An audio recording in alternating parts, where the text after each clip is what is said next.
Buffer zone ഉത്തരവ് KSCB ഡാമുകളിലേക്കും വ്യാപിക്കുന്നതായി Idukki DCC general secretary Bijo Mani.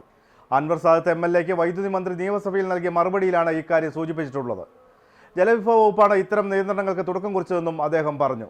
പൊതുജനങ്ങളെ ദ്രോഹിക്കുന്ന വിധം ജലവിഭവ വകുപ്പിന്റെ ഡാമുകൾക്ക് ചുറ്റും ഏർപ്പെടുത്തിയ ബഫർ സോൺ ഉത്തരവ് വൈദ്യുതി ബോർഡിന്റെ ഡാമുകളിലേക്ക് വ്യാപിപ്പിക്കാനുള്ള നീക്കം നടത്തുകയാണെന്ന് DCC general secretary Bijo Mani പറഞ്ഞു. അൻവർ സാദത്ത് MLAയുടെ നിയമസഭയിലെ ചോദ്യത്തിന് കഴിഞ്ഞ മാർച്ച് 25-ന് വൈദ്യുതി മന്ത്രി രേഖാമൂലം നൽകിയ മറുപടിയിലാണ് ഇക്കാര്യം സൂചിപ്പിച്ചിട്ടുള്ളത്. ഡാമുകൾക്ക് ചുറ്റും 2 കാറ്റഗറികളായി തിരിച്ച് നിർമ്മാണ പ്രവർത്തനങ്ങൾക്ക് നിയന്ത്രണം ഏർപ്പെടുത്തി ജലവിഭവ വകുപ്പ് ഇറക്കിയ ഉത്തരവ് വൈദ്യുതി ബോർഡിന്റെ നിയന്ത്രണത്തിലുള്ള ഡാമുകളിലേക്കും വ്യാപിപ്പിക്കുന്ന കാര്യം സർക്കാരിന്റെ പരിഗണനയിലാണെന്നാണ് മന്ത്രി വ്യക്തമാക്കിയിട്ടുള്ളത്.